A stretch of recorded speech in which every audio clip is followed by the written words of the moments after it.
and flying on into 39. We just keep on going. Now remember them boxes we did. We left you with 38 part 2 because 38 was so ram-packed. I didn't want to make a 2.5 hour film. Some bonus footage as well. I just thought, let's make 38 part 2. So I'm trying to round it at 40. Maybe it'll be 41. Who knows? But you remember them kits we made, all the kits, all the background work that we did, so that when it came to building, it's just a question of unboxing all the parts. Well, that's exactly how we've saved time. And now we're on with the steering column. So we've got the steering column components here, that lovely cruise switch you may remember that we made.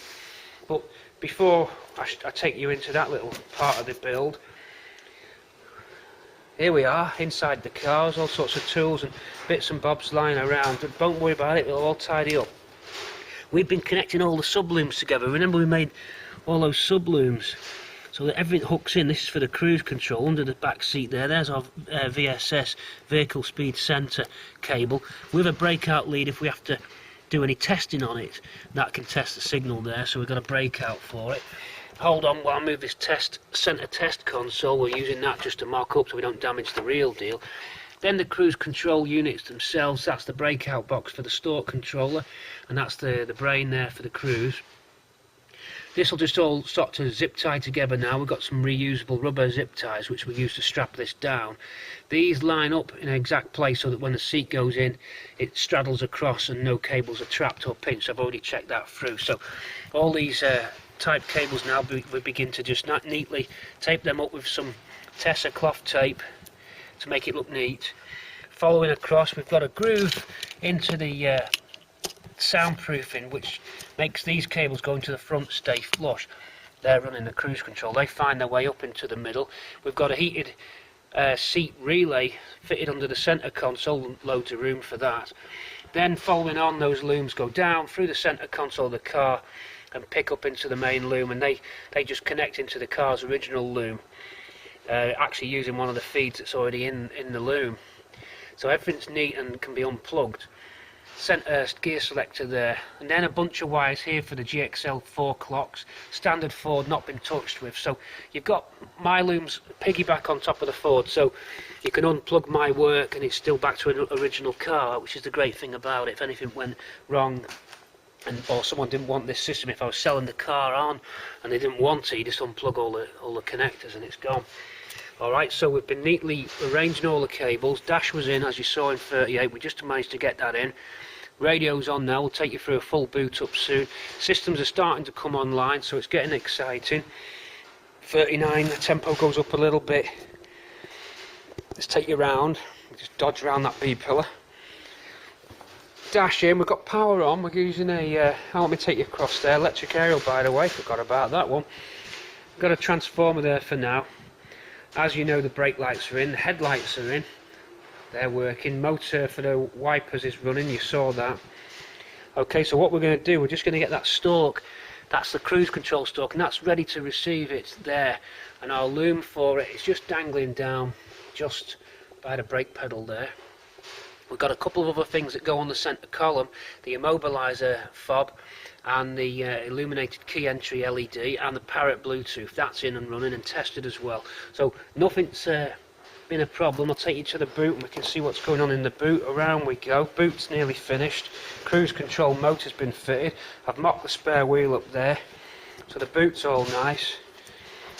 We've kitted it out as factory as we can. I've even put a nice little clean your hands wipe, some hand wipes, some cream and a nice cloth in a Ford Shore bag just going down by the jack, so if you're changing your wheel, that's a nice little touch. These soundproofing deadening card pads have gone in. They fit in the quarters, they slot in and they stop noise from going from the boot into the cabin, one for both sides. There's the other one. We know we made these lovely cards. Some soundproofing pads go on there to stop drumming. You know about that bulkhead, lovely bulkhead backing board we made. We actually made two. So you had double skinned boards there, because the earlier one follows a nice curve. It's a lot better. And we had the tangs for it, so look, it's locked in nicely. The Aeroflow manifold is in position as well. That's very important for your car. Most of them are missing because when you load up the luggage they tend to get smashed off, and no one was ever really clear what function they did, so they never realised how important they were and never fitted them back. But they're very important to make your airflow system work. What's the airflow system? Well, here it is. I may have covered this once before. Look at these cutouts here underneath the bottom of the windscreen, the rear windscreen. Look at that cutout there and where it channels to. Imagine the boot lids, my hand is over there. A vacuum's created down the boot which draws air through these slots here, and then there's a plenum inside. Would you believe inside the bottom of the screen there's actually a plenum which leads out into a slot just inside the car parcel shelf, and the plenum's actually connected to the these inner slots. If you look, you've got one slot. I don't think I can. Yeah, I can lift this out. Look, so you've got that slot. Now that my fingers are going inside the cardboard plenum box. Now these would be dead-ended if it weren't for the cardboard plenum box joining them together. So the vacuum is created inside the plenum box, then draws via the plenum box through these two slots here, and then through the parcel shelf vent holes, and also some more vent holes just at the back, but the whole thing joins up. The reason they have the hold on while I clip in my parcel shelf. The reason they have it, I'm not 100% sure, but it has got some drawer holes at the side. I would have thought to extract boot fumes as well. The cardboard thing unites all the different tubing, or it's not even tubing, it's a ducting system. Without it, you get a break between the two. You don't get as efficient air suction out of the cabin. Now the cabin's pressurised by ram air through the front scuttle via the fresh air vents, so when you're driving along, air's being forced into the cabin whether you like it or not. Although if you've got your fresh air vent slots shut, you wouldn't pressure the cabin up as much, but with the fresh air vents open, and indeed probably the same applies to the foot and screen demister slots. Where they're open, the air will enter the cabin. Now the cabin's hermetically sealed, so, or air sealed if you want, so air can get in but it can't escape, so the air will then back up, so the air needs a route out of the car. The idea being that it's much more comfortable if interior air is replaced every few minutes, and indeed that was the target on the Mk3. I think it was something within 3 minutes the entire contents of the cabin air is expelled and replenished. To help that happen, it's drawn out through the back. Now they have these holes in the back of this. I'm going to take you around so you can see properly, otherwise you're upside down. You see those holes there, the circular ones. Air's coming, that helps air come down the screen and helps to demist as well. It assists in the clearing or the defogging of the back screen. Even though you may have rear demist, which we do have, it also helps speed that process up. The need for rear demist being when you're more stationary.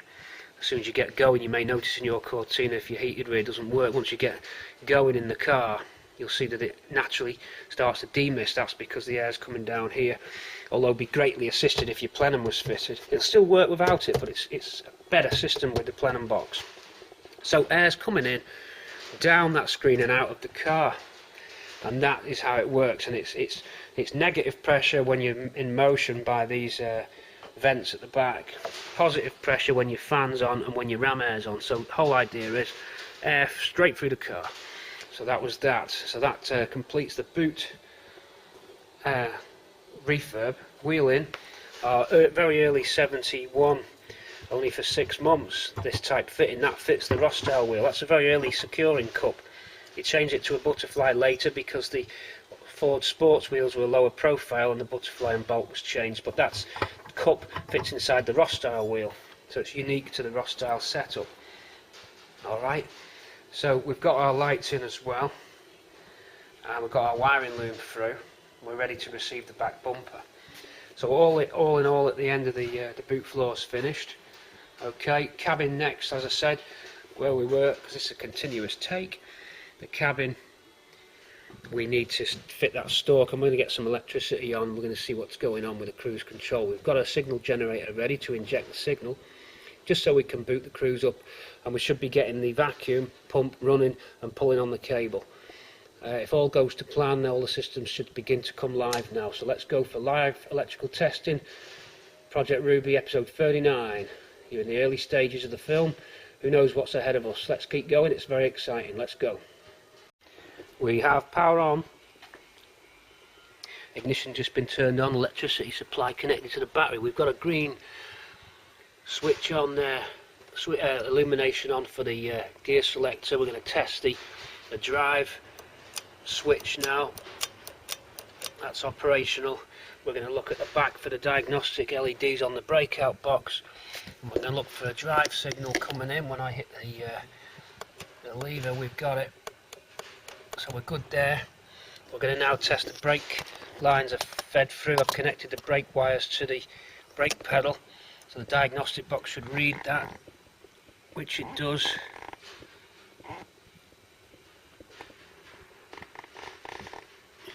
So we're running on brake, everything's set to go. Our vacuum bellows, I'm going to get the torch and show you. We've got a fuse box to fit and cover up, but just in the corner here, behind the dash are the bellows. They fit in perfectly. The cable goes through into the engine bay. I'm going to hook the cable out of the engine bay so we can see the rod operating. I go round the engine bay, grab the cruise control cable, bringing it round into the car. We should see this cable move. We should see it with track when I hit the brakes. The vacuum should dump straight away. There's the cable. We're going to go for cruise now. It's gone in. Now I'm going to increase a bit more speed. Right in. There we are. So that would be applying the throttle. Whoops, light gone. Then we want an instant vac dump when I hit the switch, because the vacuum dump switch is connected to the brake pedal here. My finger is on the brake pedal. Vac dump is on a T piece for the vacuum tube. Vacuum tube goes to the back boot of the car where the pump is. Hit the brake pedal and bang, it's going. So that would kill the cruise straight away. Also cancels. We should go red on the indicator now on the second cycle, back to green, but if I hit set, we're on, we're into red. Let me hold the camera around that side for you. Hit the brake pedal, kills the cruise, back to green, that gets dumped, we're on, cruise is running. Guys, we're on. You can just hear that increasing speed, more speed, kill. You can kill by dropping back if you want. Resume at the front, kill. You'll see it go on there. Set. There we are for set. Knock it out by knocking back on the stalk. Or if you want, set again. If you want, you can squeeze the T-bar trigger and that'll kill it. Or you hit this brake pedal and that'll kill it. So success on the cruise. Okay, ignition off. Now radio. We've got electric aerial, radio on,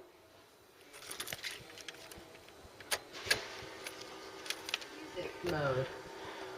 Music's on.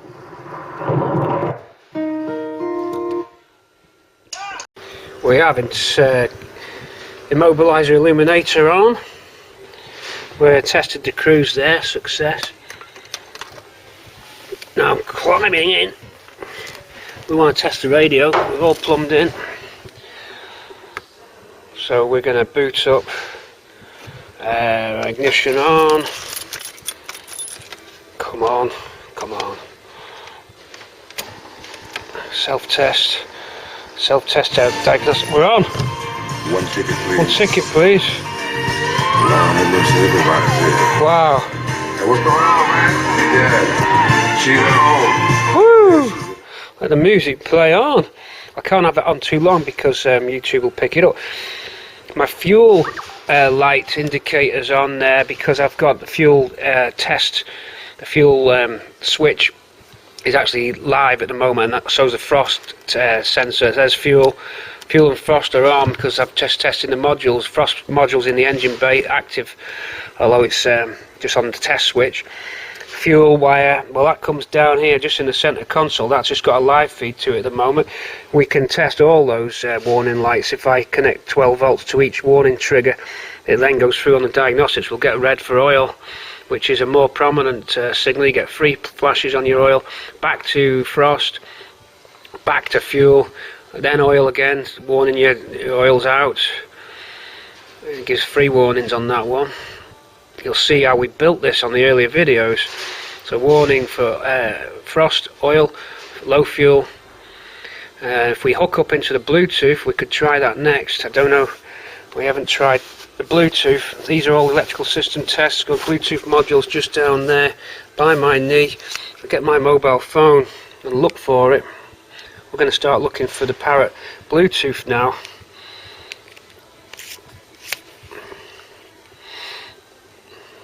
I'm going to go for a little search onto, I don't do iPhones. I say that and then my Nokia slides froze. Oh yeah, right.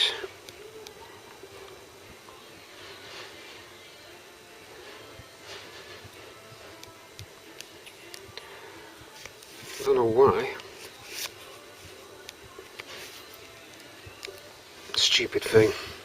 Good phone, but froze. Sometimes does this. I'll reboot it, and what we're looking for is the Parrot hands-free. It's needing a microphone, but everything else should be on. Hold on. Hold on while that phone reboots. Fan boost. Let's do it. Woo! Sounds like a turbo.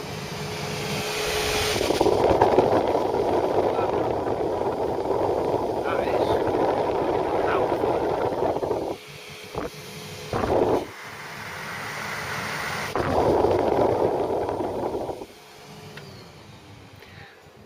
A very fast, nice action face vent there, so that worked. Up and down controls.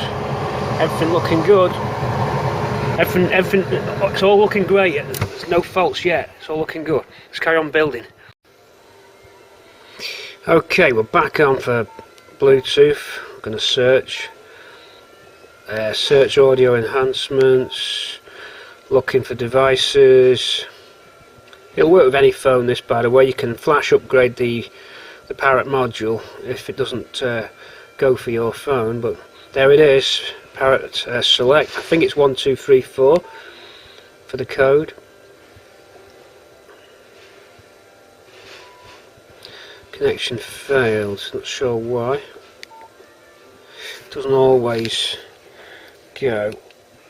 Language English. Yeah, okay. Need to look at why it won't connect. I have had it connected this on the bench, so there'll be something not right.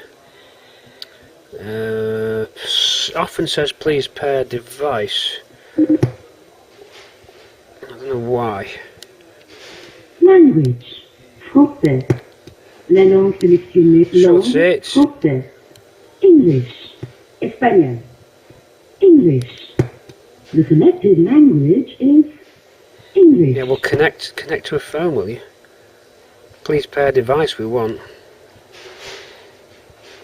Nothing at the moment, but I'm sure it'll go. We just got to find out. You know what, Bluetooth can be really funny sometimes. It can be really a bit odd. I'll work out why that is, but it's actually, the system's in. It just needs the microphone. So that's the Bluetooth.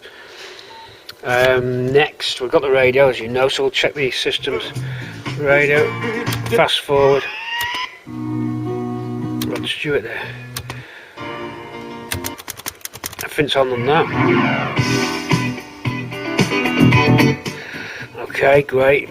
We need to get the subwoofer wired in. That's ready on the loom here. Look, we prepared. It goes under the seat. Slimline subwoofer under the seat. There's the hookup points for it. It just needs an earth connection. Further down the loom, just down there, there's an earth tag that wants a little screw putting into the inner sill. Okay, for that. Center console we can start to wire up next. Dashboards we can go in soon. We've just got the sat-nav connections to do. There's a USB power feed for the sat-nav, just there, needs hooking into one of these spare blades on the fuse box that I've got ready. All the modules fit in very nicely. There's a wash wipe module, that they all just slot in behind the dash and everything fits, and everything's removable on those multi-plugs, so we've done a professional job on the wiring. Alright, so looking good there, no problems yet. Loud horns there. Wash wipe. Let's wash wipe. Here we go. There we go. Wipers please. Wipers please. Yes please. Thank you. So we wash and we wipe. Automatic system. That's running. And secondary wipe. And another wash. And another wipe. Off it goes. Great. It's all looking good. Electrics test. Good. Good. Good. Yes. Wow. Okay. I'm happy. Wow.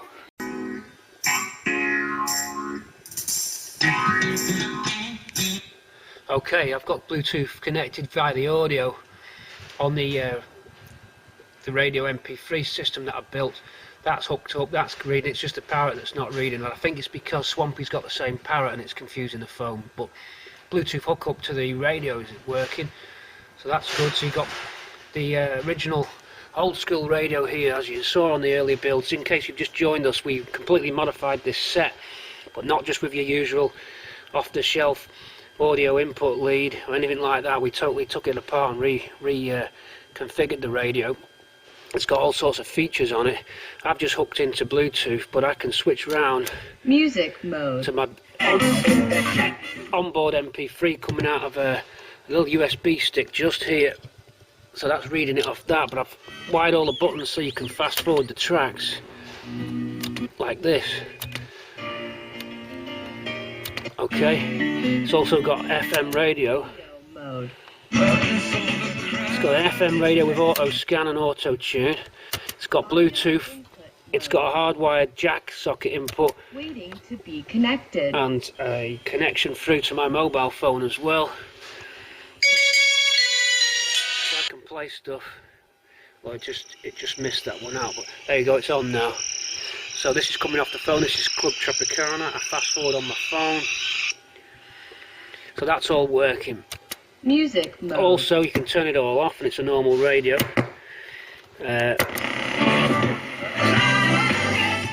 Okay, so that's a great system. Explained in detail on earlier videos. Subwoofer in and running.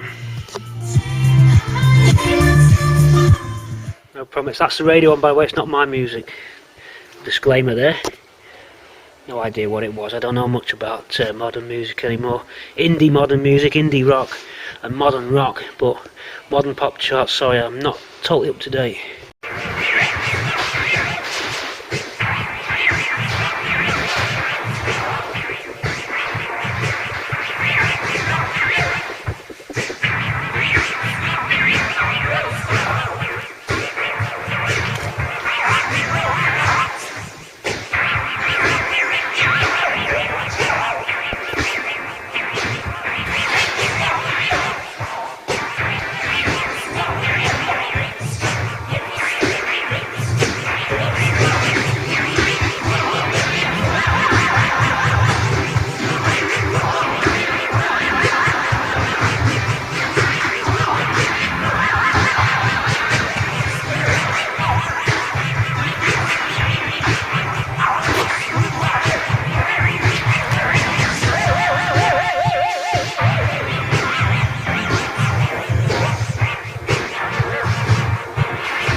I'm carrying on with some retrim, just fitting these coated door rubber now, which we've had done. Again, vinyl bond for this, vinyl coat for this, to make a nice ruby red interior door trim. Seals from East Kent, pretty good. So I start with the corner. Get that corner nicely in first, right the way into the corner, tap that in. Then I put a little wave in the trim as you're fitting it. Don't just feed it as you go along. Get a section in, then leave a little wave here and go ahead of yourself and tap it round, then close the wave up and it'll push both ways outwards like that. It just means that you get a better compressed fit. You don't want it to, when you do your cut, we finish the cut halfway on the sill at the bottom, you don't want it to expand out or move out and leave a gap between, so you want to be slightly squashed together on your trim. So you leave a little S shape, a little C shape, sorry, in the trim as you're fitting it, and tap around and it'll slowly find its own shape and sort of squash out together. So it's best to go over rather than under, because you don't want to end up short when you join in the middle. We have to cut this. They're supplied oversize. These Kent trim door rubbers for the Cortina, supplied oversize and you cut to size. So the trick is to get the cut. We've done one already, it's over here. There's our join line there. Okay, the rubber does open out a little bit, but you get a little in piece, a little sausage that goes in there. It's a sort of an infill piece, and that bridges it out, but it naturally curves out when you make the cut. Okay, but that's okay. We get our little infill and in it goes. So we're going to do that on this side then, carrying on. We've done a bit more on the electrics. All the systems are running. We've got the park inhibit running. Everything that's electronic is now tested. The heated seats are working. Up for here, heated seat control panels. We've got a cubbyhole light as well. There's our cubbyhole. There's our light switch for the cubbyhole. All fits. That goes down. A nice click there. Our selector mechanism's up and running. As you saw, we tested the cruise, so that's nice. Looking at the green, the bezel panel supplied in green, so you had to light it green. Would be better with a nice purple hue to it to match the rest of the dash. I might look at getting one of these inlays specially made with a same colour coded bezel, but for now we're going to have to go with that. It's easy to take this out though, so it's an easy job. But that's painted in green on the actual design of the actual insert there. Illuminated cigarette tray just needs the micro switch wiring up to finish. Centre clock's in there, radio as you saw. So carrying on with interior trim, seat just mocked up. It's just clipped in at the front on the two front settings. Our modules hooked up and now just need laying out. We've got some reusable rubber tie straps which we use for these to make the modules neat. Rest of the modules, the system's worked out perfectly. Each module is available under the dash. You've got kick down relay just here. I'm touching it now with my hands. You've got your, hang on, that's kick down, and I've got one more relay there. I can't remember what the hell that's for. Bluetooth module there is on a Velcro pad. You'll hear that going. Ah, so our Bluetooth just Velcros up nicely out of the way. The rest of the modules just down, hanging down just over the brake pedal there. Wash wipe computer, again Velcros up. And just above that you've got the rain sensing system. That's accessed through the clocks. A couple of other modules as well. Parrot just connected there. MP3 stick just there. So that's for all your music. So it's worked quite well in terms of the module placement. When the advantage of mocking it up on that rig, of course, was we had the chance to see how everything goes. Only one error that I made, and that was one of the heating ducts caught on the Bluetooth Parrot box and we had to move it. But because we'd done sublooms, it was only a case of unpicking the subloom off the wire ties and then bringing the module across to a slightly better position. Two more modules here. You got the MP3 radio interface box. you've got the interior delay, courtesy interior delay box, also there, also accessible. So everything's worked. Interior lights are going in now. I'm just doing the rest of this door trim, as I said. So we're carrying on with trim build. Engine, now we're starting to make preparations to get the engine in. I've drained off the water on the engine, and we're going to be looking at that next. So we race ahead now.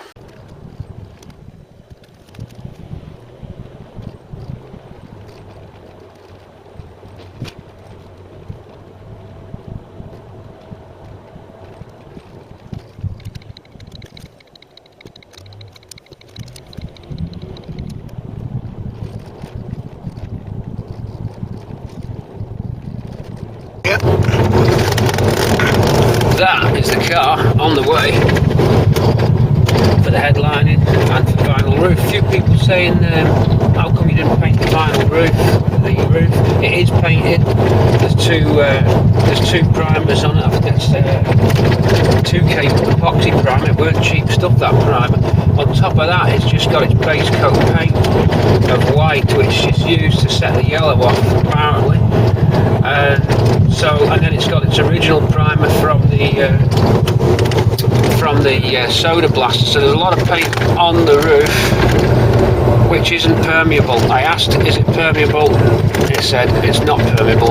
Otherwise we could have easily painted that roof at the workshop, but there was no need, I am assured. So take yourself a Mk3 Cortina, stick it on the back of the truck, take it away for its headlining, take it away for its vinyl roof.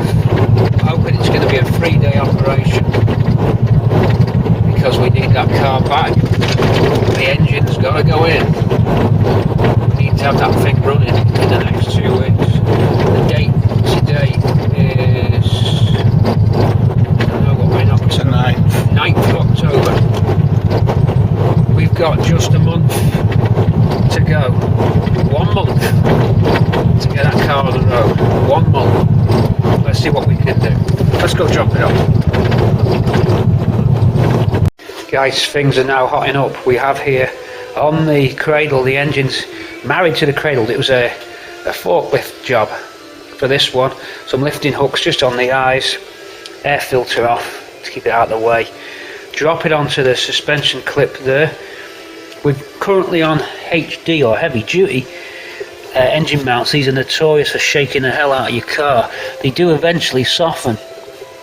I can't find any spongy, nice worn-in engine mounts. I might have to go with these and let them break in on their own, but they take a while. Those new mounts you get off eBay.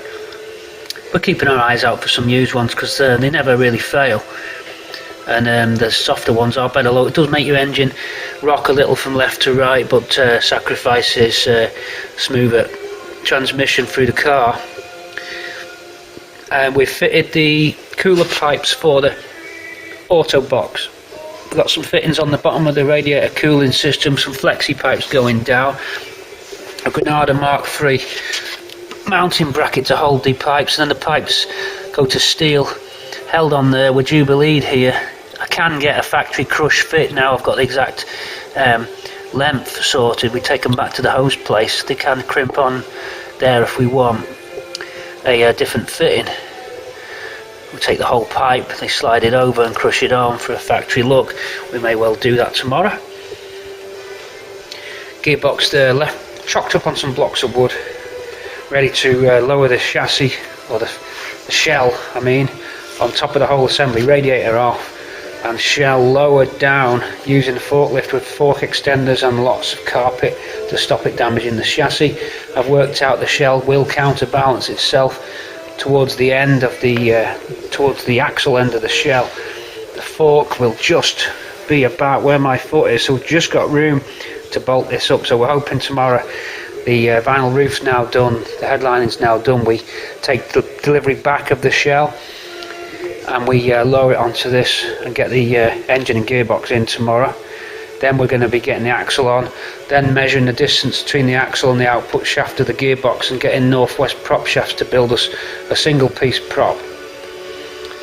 So that would be that. Then all 4 wheels can then go on the car. We are then in a position to engage drive and see what happens after we've bled the brakes through. So hopefully we'll be able to maintain this pace. For now, here's your engine on the clip. There's one complete assembled unit ready to go. Okay guys, I've got some doors in now from the painter, so I'm beginning to build up the door sections. Digging out the components to go back in for the doors. This in my hand here is the window winder mechanism. A cable driven winder attaching to the bottom of the glass here, and then a worm drive there to lower and raise the window. Crank handle here, there's your crank.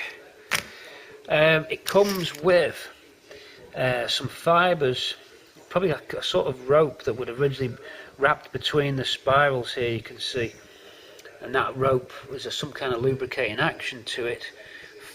Gentle fibres, could be impregnated in oil perhaps, and the rope or fibres wrapped around the spring or the cable helix, maybe impregnated with some lubricant perhaps. Over time those fibres break down and fall out of the cable, and you may find patches where there's none of it left and it's flaking out. I just blasted it down with the air lightly. There's not much you can do other than pulling this cable out, but if you find that the crank is turning freely, you can help it along a little bit of the way with some different types of grease. I've got this mobile grease here, which is a semi-fluid grease, which I just laid into the tracks just to soak back into what fibres were left. The runner itself, the actual chassis rail runner, has got nylon runners, which in themselves lubricate anyway, so they don't really require anything. Just as a matter of course, I put some penetrating oil on it, run it through a few times, wiped it down just so the tracks are clean. There's not really much you can do to assist that. The fact that nylon versus clean metal anyway would be good friction free surface to surface. If this was corroded, the runner rail was corroded, you would have to then strip this down, because you need a good smooth run for these. You generally find these survive well even in rusty doors. This one wasn't seasoned, it's got good action on it. This is the driver's door, passenger's door. I'm happy that this operates smoothly. So after a very light grease and clean up, I've left it as it is. These fibres, I'm not going to try and dig them out. I think that it'd make it worse. I've blown it loose with the compressed air, and that's all I'm going to do. Then I've let some oil soak into what's left of it, and then I put in some grease. Then just use uni grease and just pushed it into the channel, and that's all I'm going to do. But the mobile semi-fluid stuff gives a good base. That's it. I'm going to put that back into the door and begin building the doors up. I'll take you to the doors shortly. Just beginning to gather all the door components together now. The shell's coming back tomorrow, so I'll be jumping back off it, but this is just to keep things moving. So I'll go and offer this up to the door and just see at what stage I can bolt this in. I might be able to bolt it straight in now. I think it's not going to get in the way of anything. So we've got a few things to do on the doors, locks, catches, things like that. So that's I'm on with a door build while I'm waiting for the shell to arrive tomorrow. Keeping on all the time to keep on target. Guys, you're in the door building department.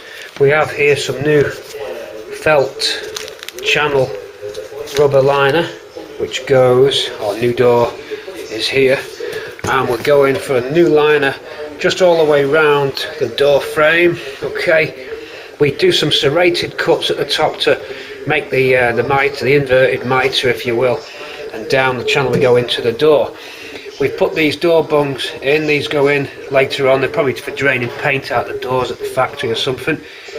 Little rivet heads, easily lost. Here's one, very easily lost, so watch out for those. You tap the centre pin out with a punch, get ready to catch it because it'll fly out, and then clean them up. When you've painted your door, pop them back in, makes it look nice and factory.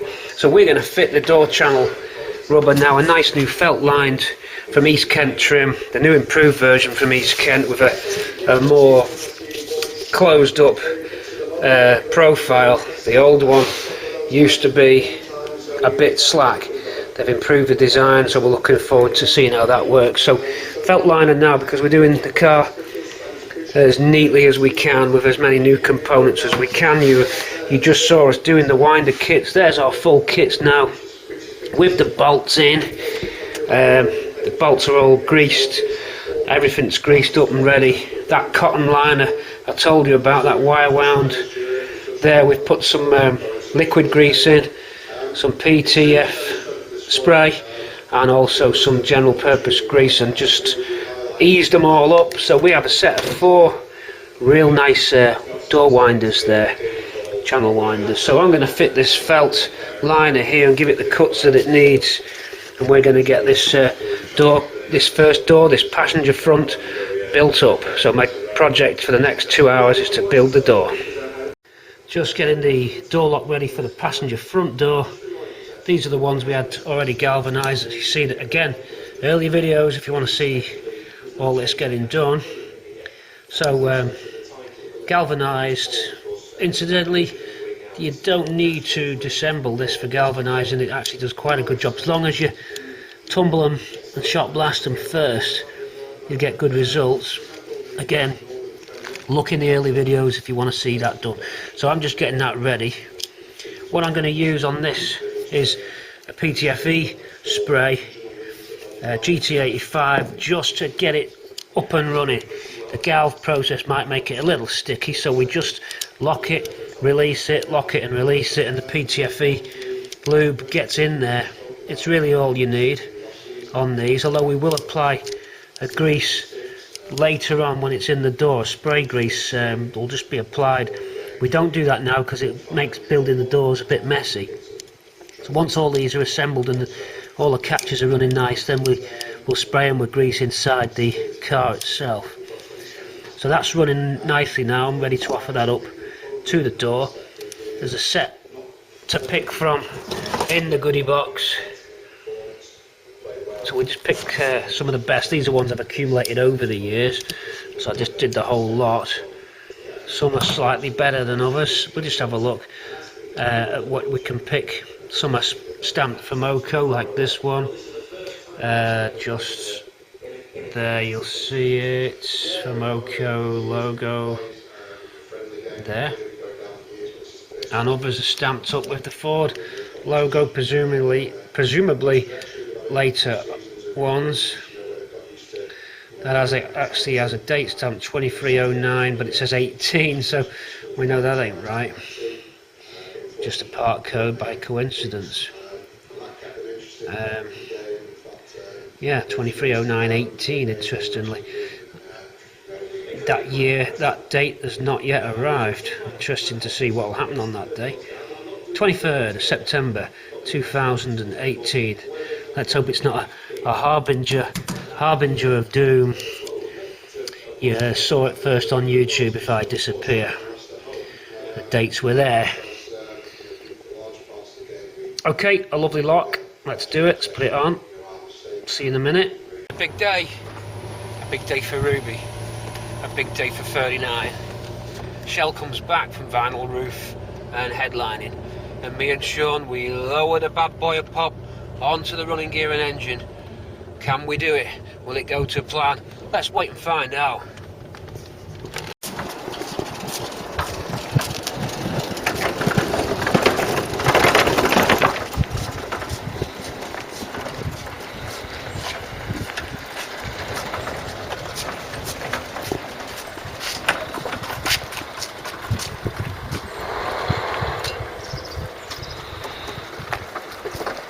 Well, this is it.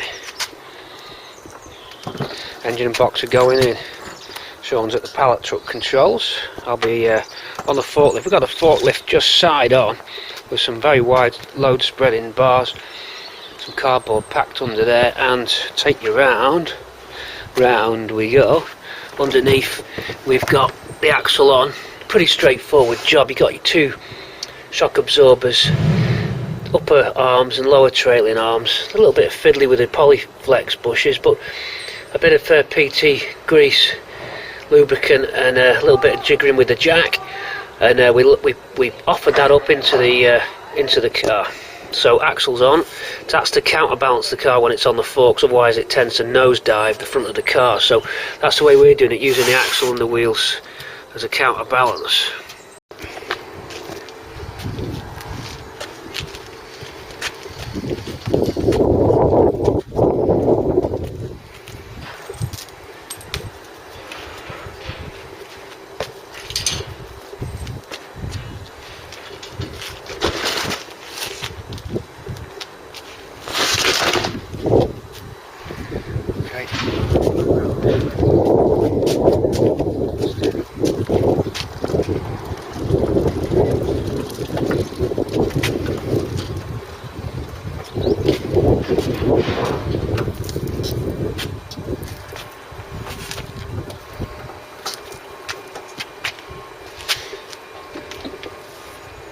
There we are, ready to go under.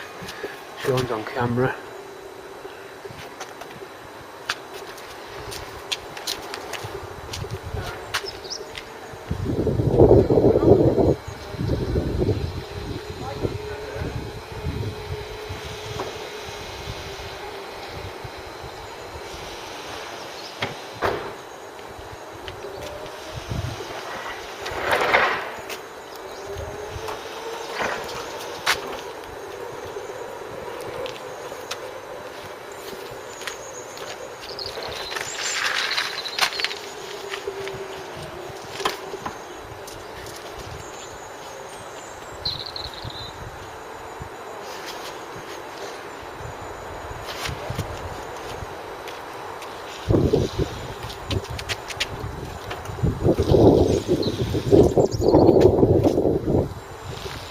A big day this was, a big day. I want to get this engine in, so let's do it.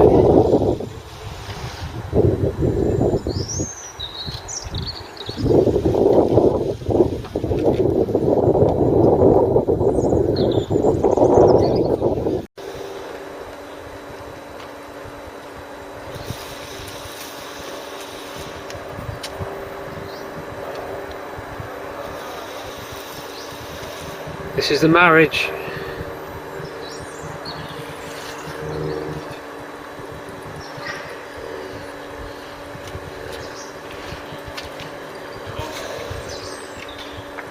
Just watch for any cables.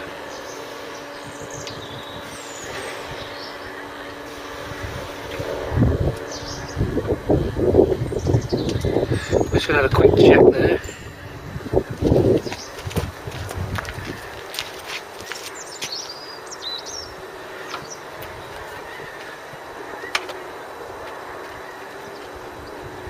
Right, what we're going to do, we'll have a quick little check around. I'll get that in a minute. Let's keep on heading towards it. Let's see where we go. So we're carrying on just lowering, using the forklift's hand controls now for engine in. So episode 39 and engine in. And engine in. Let's do it. Okay.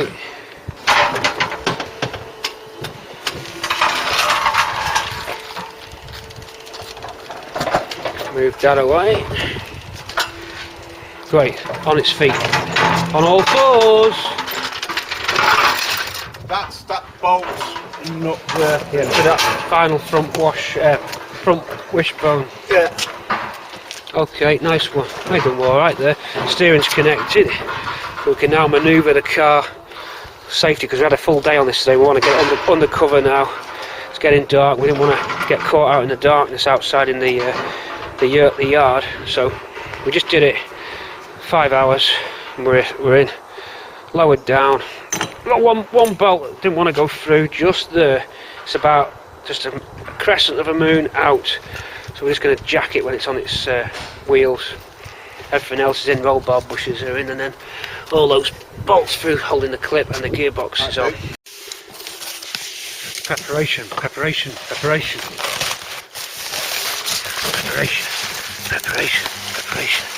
Oh, oh, Jim Gary. Mmm.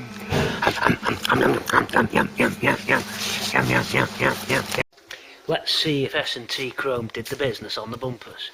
Well, I'm going to say they did the business on the underriders. Oh! Oh! Careful with that knife, Eugene. I'm going to open this one up. This is the back bumper we're getting ready to put on the car now, ladies and gentlemen, in this part 39, soon to come to a close.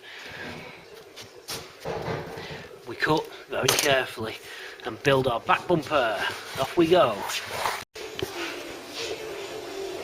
Shiny is the colour.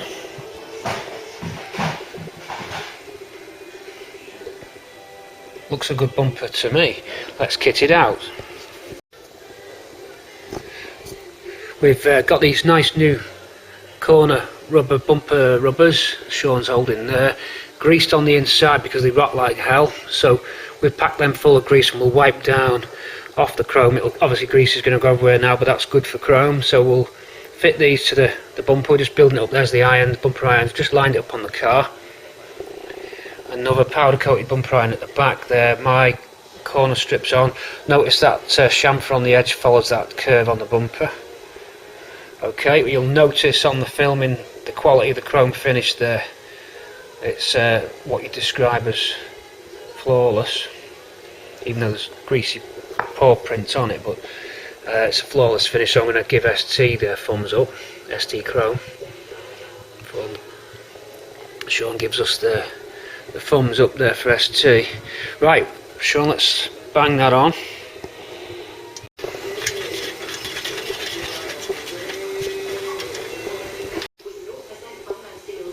Guys, some side trim going on now as we continue the body reassembly.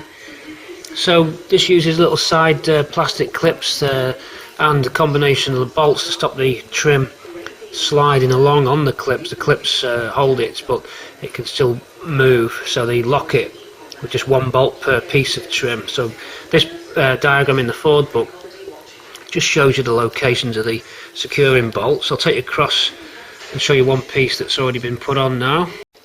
Okay, so this side piece of trim I've just snapped into place. It's a little nerve-wracking at first, especially when you apply the pressure. What you do, you hook the trim over the clip and then snap it into place. I'll show you some clips now and give you a couple of tips on the clips.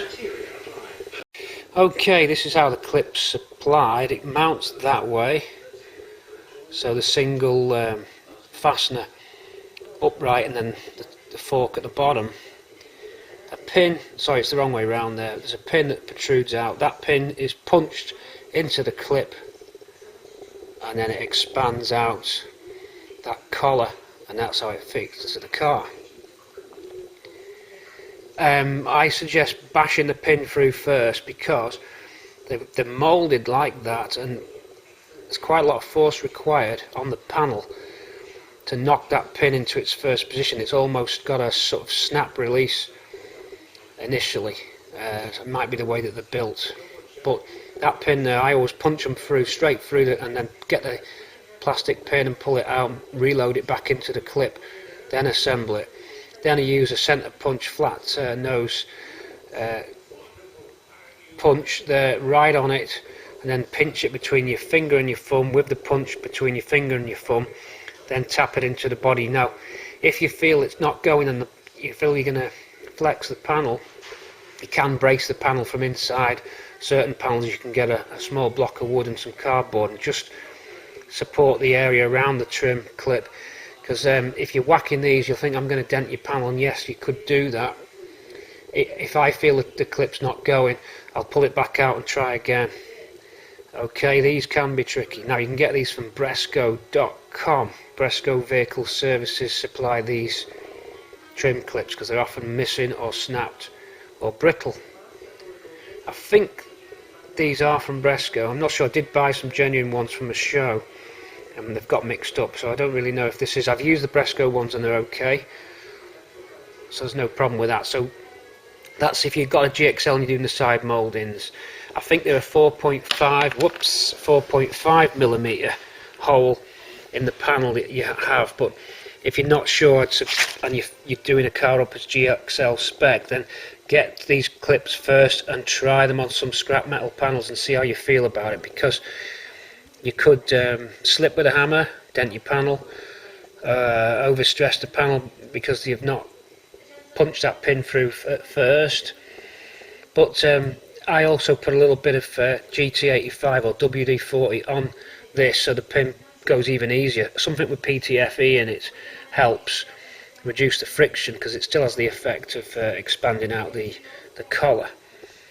So that's the clip, and we're going to carry on fitting the rest of the side trim on the back quarters of the car now. The doors and the wings and the front back doors, the wings, they're not ready yet. So we just do the panels that are on the car. Continuing on, side moulding trim GXL. There's one of my firsts for this side. So you can see the pin protruding out. Look, don't worry about the white balance. That's just because the yellow paint confuses the camera. So that pin's punched out, it's proud. It's been sent through a few times. I'm now ready to get my centre punch on there and tap it. This one has a bolt. This one has a bolt, another clip, another bolt, then the clips. It's each individual strip goes on securing nut and bolt. Okay, you can get them, those securing bolts from Resto as well. So I'll pop these in and we'll assemble this line. Here we go. Okay, so I've just punched there, that's gone in straight away. You can just see that's gone through. It's quite easy in this area of the car because it's quite a solid area of the panel. The hardest bit's when it's right in the middle of the quarter, just over here, because that can tend to flex. I blocked a little block of wood at the back of this one, so when I was punching it wasn't pushing the panel in. On the other side I did that. Continuing on, that's a bolt, so we're okay. Only one for the filler cap, and then 3 more fixing clips for this side. Guys, just keeping it going. We've got the bumper on, we've got the reg plate on. Spent a lot of time just making sure it was level, centres, and then even spacing out on the fixing studs. That reg plate fixes into some nice plastic captive nuts, snapping 8mm snapping little trim nuts.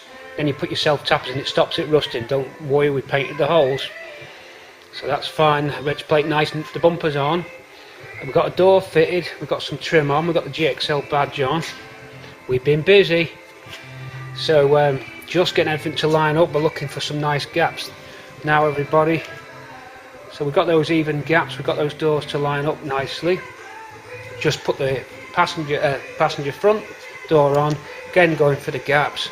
We've got one that's closed up here, just at the top, but we can bend the frame. This one wants to come across a little bit, and that one wants to go across that way a little bit, but there's a bit of give in these. You've got about 4mm give either way on those, so we'll just have to give it a little 1-2, buckle my shoe before the glass goes in. Just a little bend on there. But the ones that we were really worried or concerned or wanted to work out were these essential gaps on the doors, your verticals especially, and your sill gapping around that tricky arch area. So we'll see that we're flush there. We can come out a couple of mil on the striker plate adjuster here, where it just drops down just a touch, so I'll bring the striker plate back. Okay, round we go, and then we feel for the door flat to the sill. Okay, and again we feel, sorry about the lighting here guys, let me get a torch in a minute. I don't want to put you in the darkness, but we're working the late hours, so we're going for that. Totally flush. Okay, now this gap here, when I was doing the adjustments, look, I've caught the paint just on the edge there. We're going to have to touch that in. What it is that this gap's totally critical for when you open your rear door. This has to hinge a little bit and cantilever out, and you'll find that even though you've got that gap even, it needs to be a minimum distance for this to clear it. So when I first bolted the doors up, I made the mistake of opening it whilst not looking forward when I fitted the front door. I've done that. I did exactly the same on Swampy, exactly the same fault on Swampy. Now this will have also raised its clearance as well, because there's paint on there and probably some filler. So this would have decreased a little bit, so that when I was testing this out on the mock-up when we were building the shell, I probably was right on my tolerances there and it probably cleared, but as the paint's gone on it's just enough to catch it, but it doesn't catch now because we've moved the hinges back enough.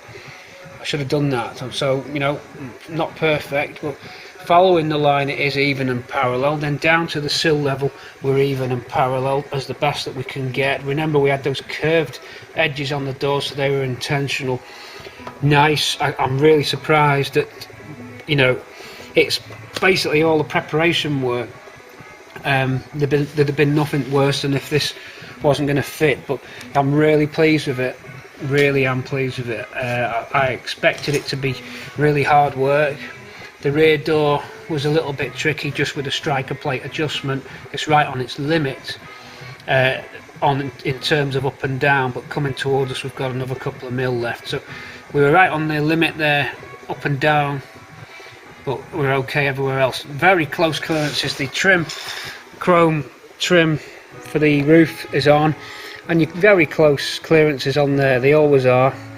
Again, you'll see a little chip of paint there where, and when that door wasn't right, it also hit this chrome trim here. If you remember, I repaired this section and I made my own metal, so when I tested it again on the car, I should have fitted the gutter trim. In fact, I think I did. Am I being harsh on myself there? I think I might have done, and checked it. Actually, I think I did clip it on. I'm being a bit tough on myself there. Anyway, what I did, I just palmed that up like this, just so that it came just enough, just a mil. It's just grazed the edge of the door. See, we'll touch that in. It's touching an inner bolt. It's not on the main flat surface, so it is tricky. You've got your newly painted car and you're trying to get everything to line up without making any marks. You're climbing in and out all the time. It can be tricky. I've been as careful as I can, but as I say, it's inevitable that some little chips are going to happen. It's impossible. I mean, you know, it's difficult. Anyway, door on, and we're really pleased with the closing action on the doors, even with the fresh rub door rubbers. Let's open up, and I won't give this much force now, and they'll get better as the door rubbers go. Oh, and that's with the door not built. Oh, wow. That's with the door without its door card and the extra weight that carries. So, oh yes, get in. Because normally they can be tricky. So great news. We're going to go for the wing next. So we're keeping on moving. There's lots been going on. We're live on the battery. We've got a battery in the engine bay there, look. So the radio's on. We're just finishing nipping up. The glove box has to drop down just so you can get to those bolts. Similarly on the other side, your dash pad pods have to come out so you can reach your upper hinge bolts. But it's not a problem. I looked at those when we fitted it. It's a bit fiddly under there, but you can get in. I use a short ratchet 13mm for those upper ones because it's a bit tight behind the dash. You might want to fit your doors before you put your dash in. It's just I did it that way around. Some handy tools. I've been using the pick just to pick any nuts that keep falling down. I can hook them out when I lose things down the doors. My bigger snap Tang 13 and my baby 13. A hammer for clouting things. We're doing good. Step back, little look.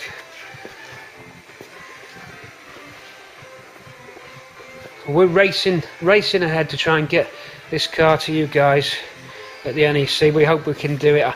I've got 22 days left. You know, 22 days. You've got to do 8 hours every day now. We're not going to get out of it. It's like Flight of the Phoenix. It's like escape velocity. It's like reaching escape velocity. There'll be a break point, and when I've reached that break point, I'm done. Could do with getting a windscreen guy in for the glass.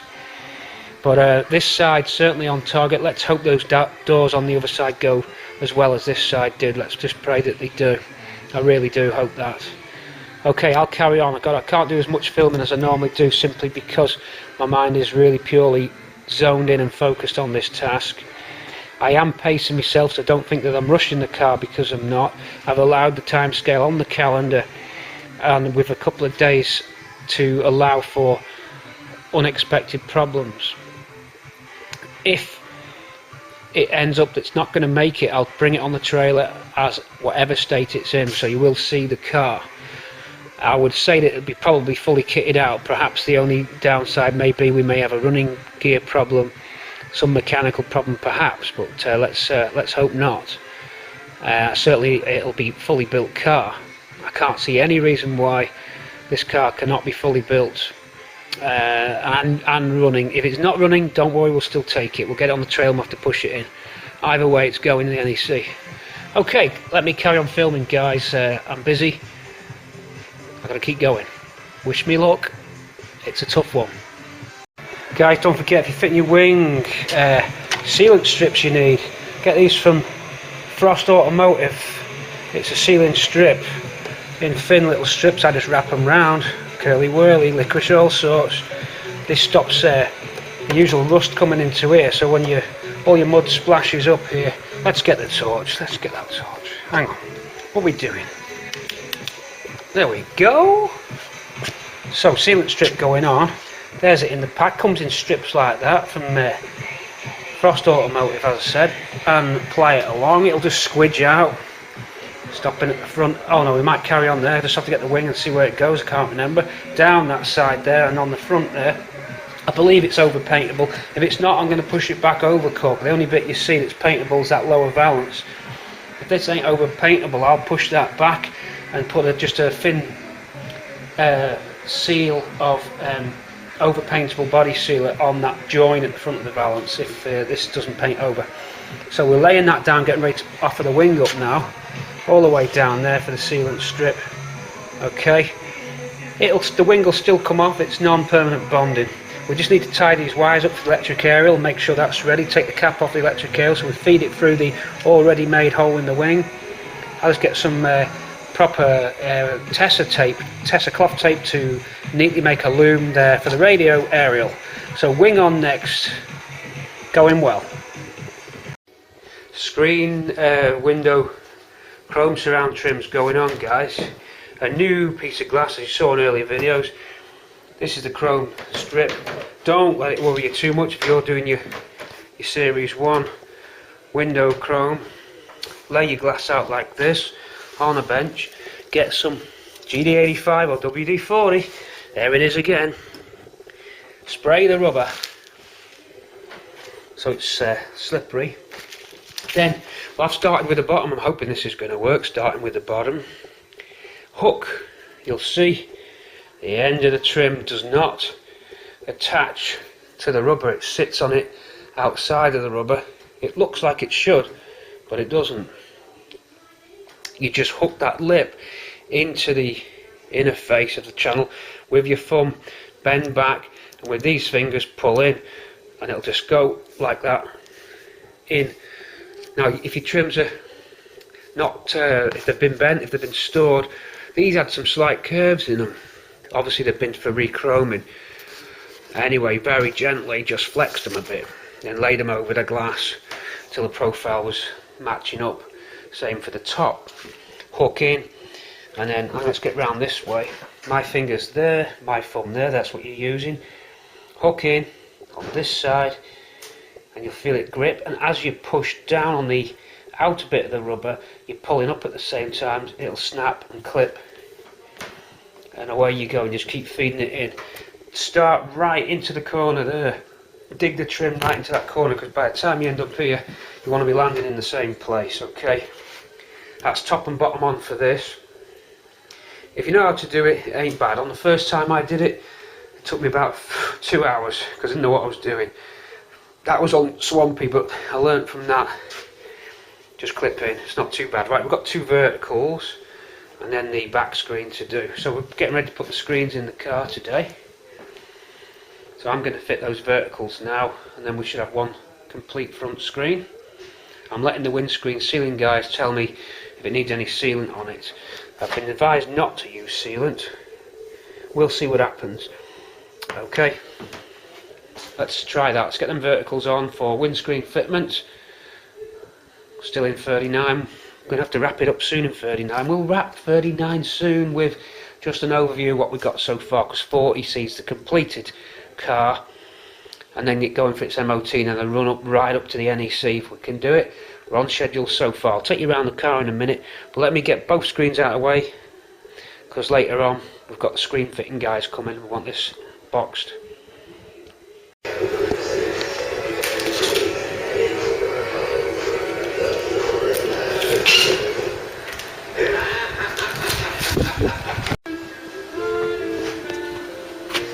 screen going in.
Okay, that's the bottom.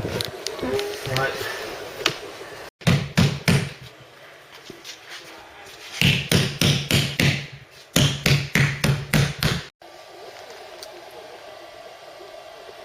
Guys, screens are in, it's all gone quiet. They're kicking me out of the unit soon, so I've got to get the car finished. But, screens are in. Okay, a nice chrome trim and screens popped in quite easily. You saw the fitter there. I've just got the system booted up for the automatic wipers. I was eager to test that. Wipers are on, some nice new wiper arms. I've just buffed them up on the buffing wheel. New blades on, although I don't know the condition because the blades will be old, new old stock. You never know, the rubber could have gone. Anyway, the automatic rain sensing wiper is armed. I've hit the wash wipe once, so it would have put the rain X on. One wash, one wipe, down, stop, then armed, ready for intermittent rain or heavy rain. So here we've got the spray can and we hit the screen now. And off we go. We're in business. It's cleared that. Now a little fuel droplets might just dribble down and set it off again, we don't know. Depends on how the software's written. Let's try again.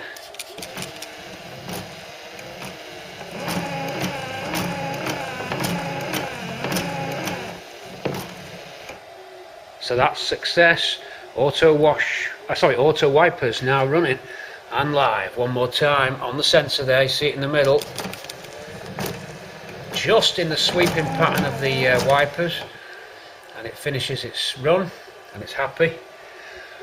So I'm really pleased about that. They need the battery to be charged. If the battery starts to go flat, the system won't lock on. So I've got it on charge. That's the reason why we've got the charger going over there. We've been running the battery down anyway with the system. LED lighting on the dash now on. I think we had that earlier video, I'm not sure. Parcel shelf in. Okay, heated rear connected. Now just doing the boot. Over to the boot we go. So boot lid now on. The badges for the lettering and script on the badge. We're just going to now fit the boot lock and the back plinth, and then we've got the underriders to fit. Two registration plate lamps to fit, and then the back end's done. I need to test the hazards. I'll do that now. Let's just check them hazards out. Hazard we go.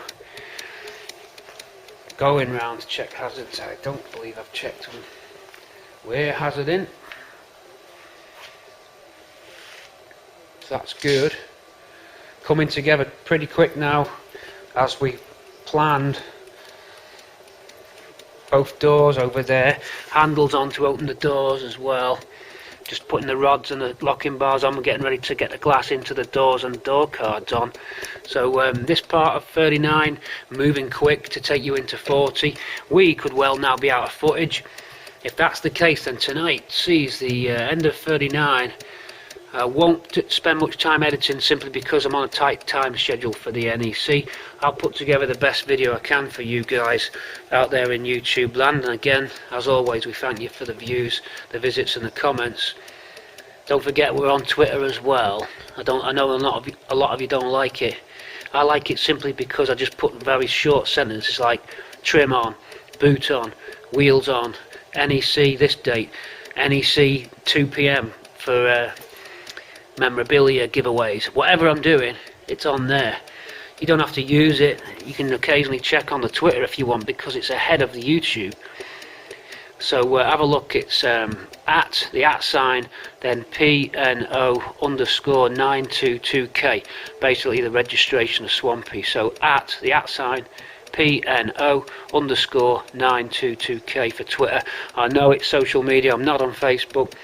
I'm on YouTube and Twitter simply because I like those forms of medium. They give me control. Facebook, I don't like the idea of all that. It's too interlinked for my liking. Although everyone said you've got to do it, but if you want to represent me on Facebook, contact me, because maybe I do need some coverage on there. Who knows? It's a subject for another day. So we carry on forging ahead in 39. What did we see? We saw it go on its wheels. We saw side trim go on. We saw the boot lid go on. Have I talked you through the vinyl roof? I won't talk you through the vinyl roof. A few people have asked me how do you fit these roof trims there. Did we tell you about the GXL badge? Then on they go. Side C-pillar trim. Roof trim. I was lucky. I was expecting it to be difficult. It can be difficult. Two types of gutter trim. One's probably 0.5 millimeter wider than the other. Reason being to grip the vinyl roof. They made, apparently anyway, a wider chrome edge trim. You'd have to have vernier calipers to measure it accurately, I would have thought. I've never found any differences in all the 20 roof trims that I've got.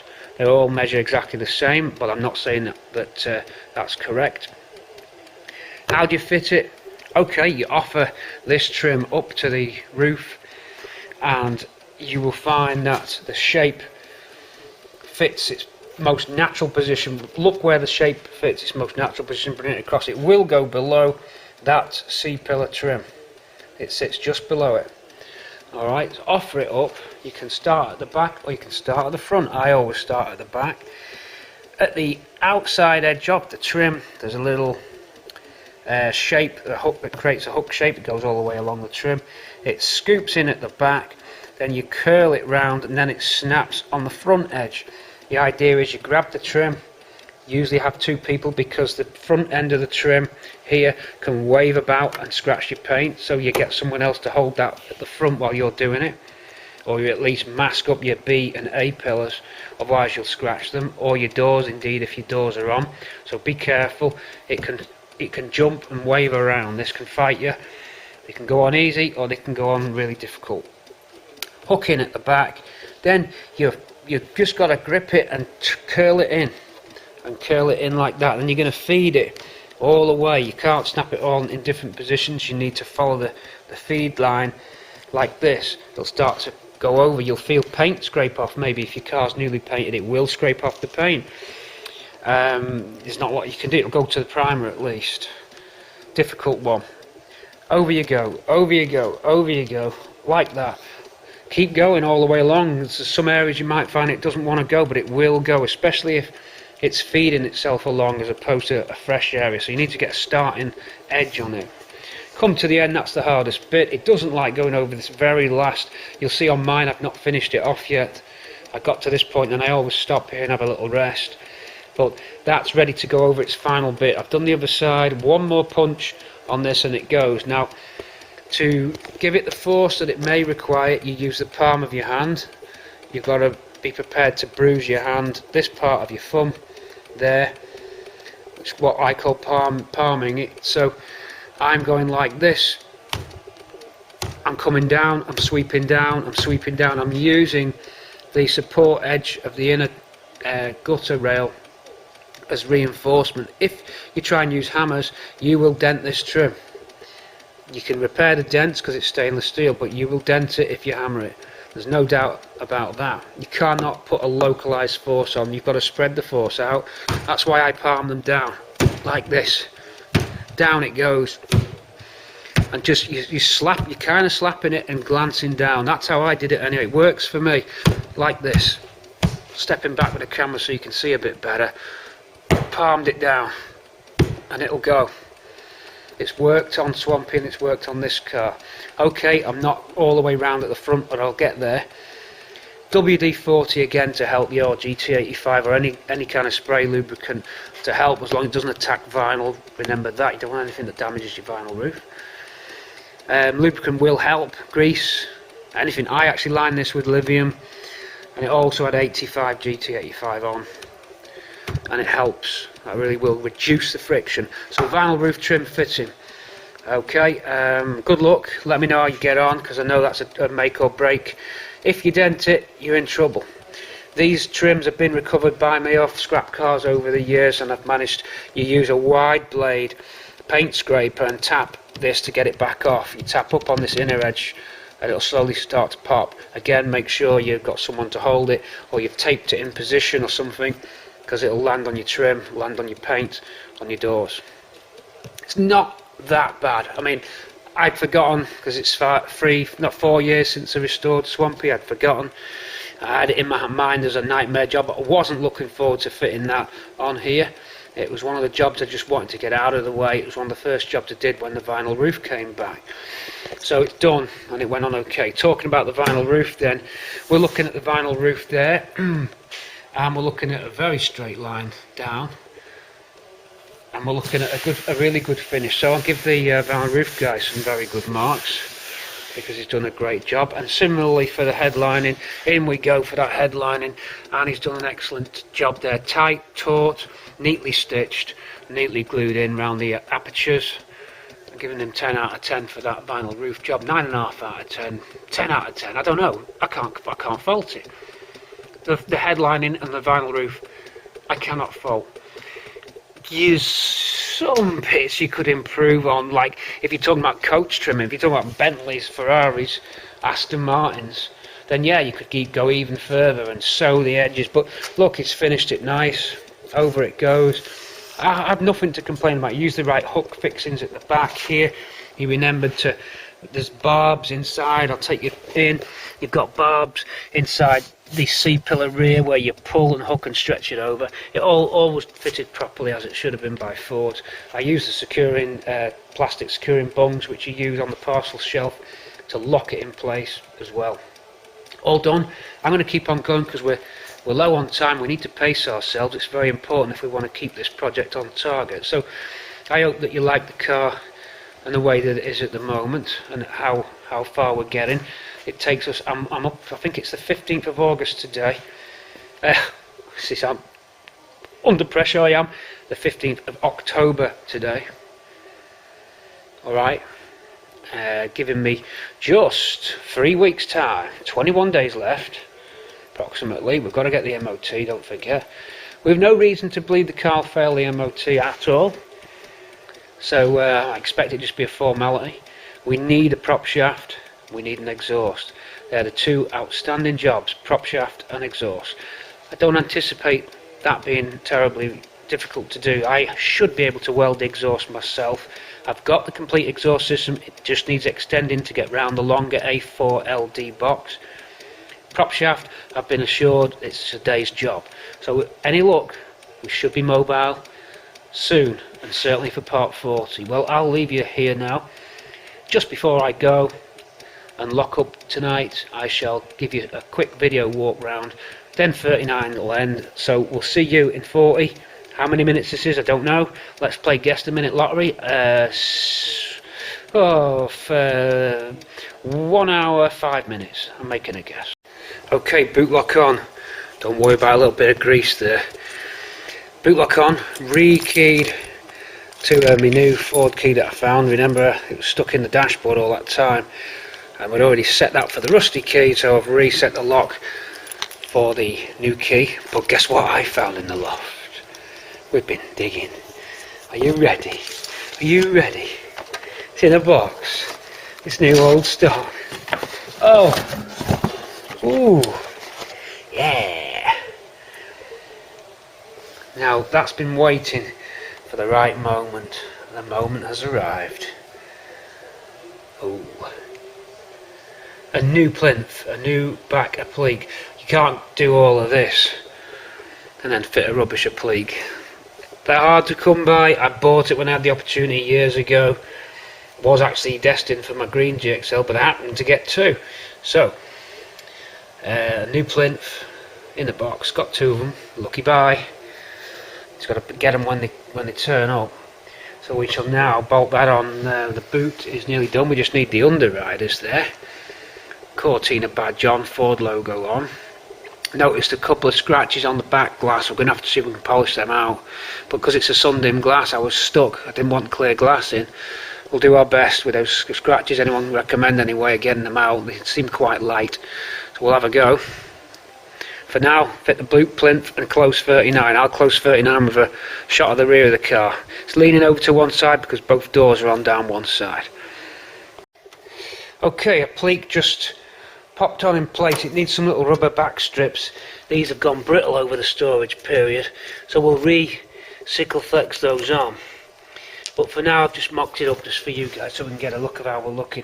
Some new, nice new sealing bolts here from Resto. Again from Resto, look, part number on them 95020. Resto Vehicle Services for these nice new rubber seals. As you tighten them up, they squash out and make a nice waterproof weather seal on your trim. So we go for the boot now. Oh, before we do, we've got boot illumination as well. It's about to pause, hold on. We've got boot lights as well. You'll see them just there. You see them just there. On a nice boot switch which we fitted. And these are nice conversion on the tail lamps. It's something special that I made. One of the secrets that I've been keeping for the car. We'll start to reveal those now. And down the lid goes. Oh, did you hear that? What a close. Okay, it's rattling the trim because it's not fully bolted on. Let's step back and have a look for the end of 39. Do you like what we've done with the place? Alright, just two underriders to fit on the bottom of the bumper. And that's the rear end done. We'll switch the tail lights on now. Hold on, tail lights come. So those nice LED tail lights, really bright by the way. Alright, finishing off. We hope you enjoyed. I just said it earlier, but thanks for following us all. Hope to see you at the NEC. But don't forget, part 40 is coming up just before the NEC. We upload that film. It's going to be a tight schedule for me, so give me all the support you can. I know you've enjoyed this series, Project Ruby episodes 1 to 40. The amount of support we've had has been great. We will be doing another car, so don't worry about that. I'll talk about that at the end of 40. I might have a little break though. You know I deserve it. You know, really, I could do with just getting a break and that, but I look forward to seeing everyone at the NEC. Just in case episode 40 goes up too close to the NEC times, why not book your tickets now? And let me just say, we'll be on in Hall 5, Mk3 Cortina Owners Club. Look out for us there. I'll be wandering around the show. Did you want to try and catch me? I'm thinking of just having meet times, say every couple of hours on the hour. So would we say, should I say 1 o'clock, 3 o'clock? No, that wouldn't work for 5 o'clock, would it? So we'd say 12, 2 and 4 at the NEC on the hours. Might be the best way to do it. 12 o'clock, 2 o'clock and 4 o'clock. In the meantime, before those times, I'll be wandering around and also be at the bar because it's a bit of a break for me as well. So I'll be having some beers, maybe drunk by the time you get to me, but you'll probably get more out of me, more secrets, more Cortina secrets. Coming to an end. We hope you enjoyed. Good night for now. Hope you look forward to part 40.